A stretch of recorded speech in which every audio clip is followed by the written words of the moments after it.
महापालिका निवडणुकीसाठी भाजपने जोरदार कंबर कसली आहे। निवडणुकीची सविस्तर रणनीती ठरवण्यासाठी भाजपचे ज्येष्ठ नेते तथा जिल्ह्याचे पालकमंत्री चंद्रकांतदादा पाटील मिरजेत उद्या कोअर कमिटीची बैठक घेणार आहेत। महायुती म्हणून निवडणूक लढवताना भाजप किती जागा लढवणार, कोणत्या प्रभागांमध्ये जागा घ्यायच्या याबाबत सविस्तर चर्चा करण्यात येणार आहे।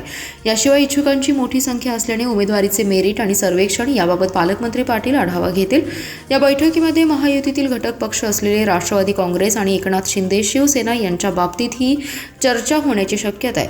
महापालिकेच्या एकूण 20 प्रभागांमध्ये 78 जागांसाठी भाजपकडे तब्बल 529 इच्छुक उमेदवार असल्याने पक्षांतर्गत स्पर्धा तीव्र झाली आहे। उमेदवारी मिळवण्यासाठी इच्छुकांनी मोठ्या प्रमाणावर मुलाखती दिल्या असून या मुलाखतींचा अहवाल 6 सदस्यीय समितीने प्रदेश भाजपकडे पाठवलाय।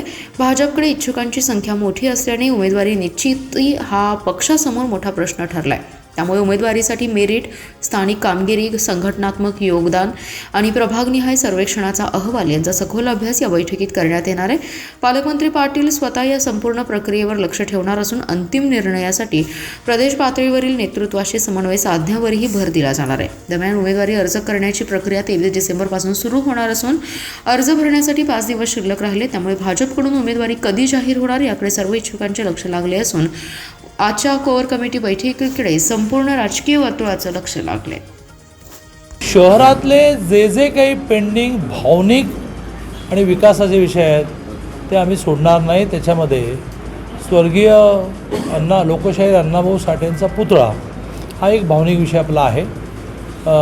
पुतळ्यांच्या बाबतीमध्ये शासनाचं त्या पुतळ्यांवरून काही राजकारण होतं, मारामाऱ्या होतात, कायदा सुव्यवस्था प्रश्न निर्माण होतो म्हणून काही नियमावली तयार झाली। जयंतराव पाटलांनी ठरवलं आणि पुतळा बसला असं होत नाही, त्याची एक नियमावली आहे, थेट मंत्रालयापर्यंत फाईल जाते। ते सगळं त्वरेने आम्ही करू। पुरून ईश्वरच्या पुढच्या बाबतीमध्ये माझी स्तुती कोणी केली तर मला आवडत नाही म्हणून मी यावर काही बोलत नाही, पण एक टीम अख्खी दिल्लीपर्यंत काम करत, म्हणजे आचारसंहिता घोषित 3 वाजता होणार होती तर 2 वाजता आम्ही ऑर्डर काढली। इतका आम्ही एखाद्या विषयाचा पाठपुरावा करतो।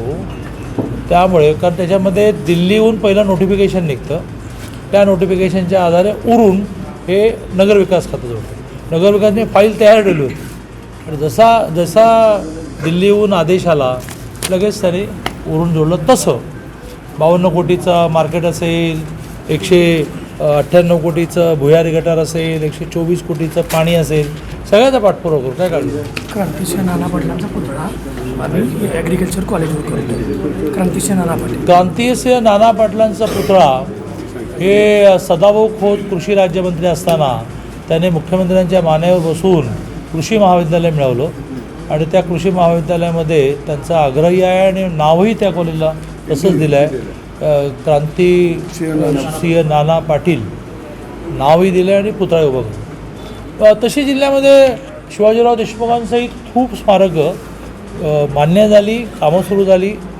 तिकडे याला नागनाथ नायकुडे असेल, तिकडे लाडांचं असेल, असं एक एक ज्यांनी काही कर्तृत्व गाजवलं, अण्णाभाऊ साठेंचं होईल कर्तृत्व गाजवलं, त्या सगळ्यांची स्मारकं पूर्ण होतील।